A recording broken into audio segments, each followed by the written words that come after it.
Thank you, Mr. Speaker. To the bill. To the bill. Thank you, sir. I'm here to speak in opposition of 5552A. And the reason is it's not enough money.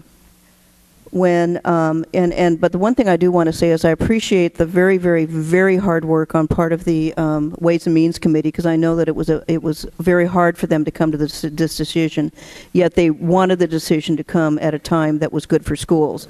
But this is not good for schools. It's not enough money. Under the budget that you have here with $5.7 billion, the Tigard-Tualatin School District, which is the bulk of my area, may have to cut as much as 22 days, nearly a full month of school, and up to 83 teaching positions. And this is a school district that is very fiscally responsible. They didn't have to cut anything this year. North Clackamas School District that I taught in has already have massive cuts, yet this will mean another 11% cut in the teaching staff at North Clackamas. All of you, every single person in this district, in this House, are facing those kind of cuts, and they are cuts that are going to affect children. You know, we talk about job creation a lot in this building, yet what we are doing is we're having a bill that will cut thousands of jobs that are essential not only to the children of Oregon, but also to the economy.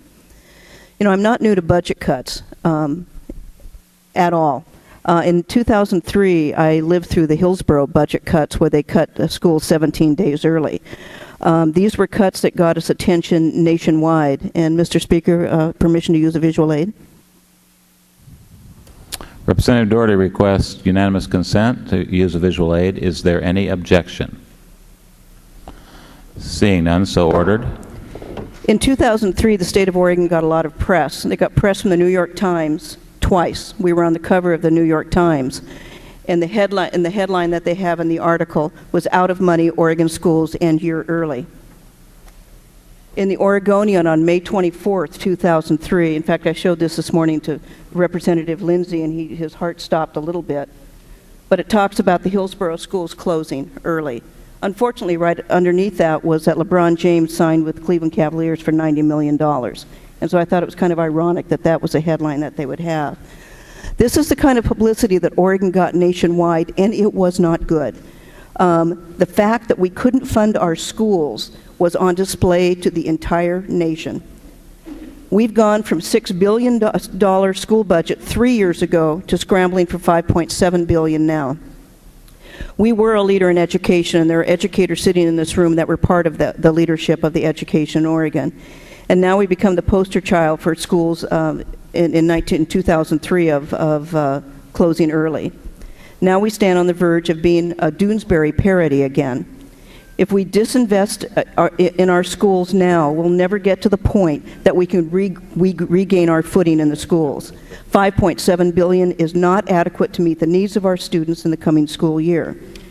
When we make these cuts, the ones who really suffer are the kids, although, according to the Doonesbury cartoon that I have on the desk, it's dated 2003, sometimes the children don't always see it that way. That's why I will be supporting additional money in bills introduced by Representative Hoyle and myself to add more money not only to the school budget but also to the DHS budget from the Rainy Day Fund. These bills will spend more to protect our vital services, but they will leave behind enough money to address the budget emergencies, and that is absolutely essential. We are refusing to allocate hundreds of millions of dollars to at the same time we're slashing away at schools. There is no family that would hold so much money back while their house was falling apart, and neither should we. And I look around when I leave in the morning, and I see the kids waiting for the bus, and I see Blake, and I see Morgan, and I see Piero, and I see Curtis, and I see these kids waiting for the bus, and I know what kind of education they're going to have that day, and it is disheartening, and it's going to be even worse next year. So that is why I'm voting against House 5552A.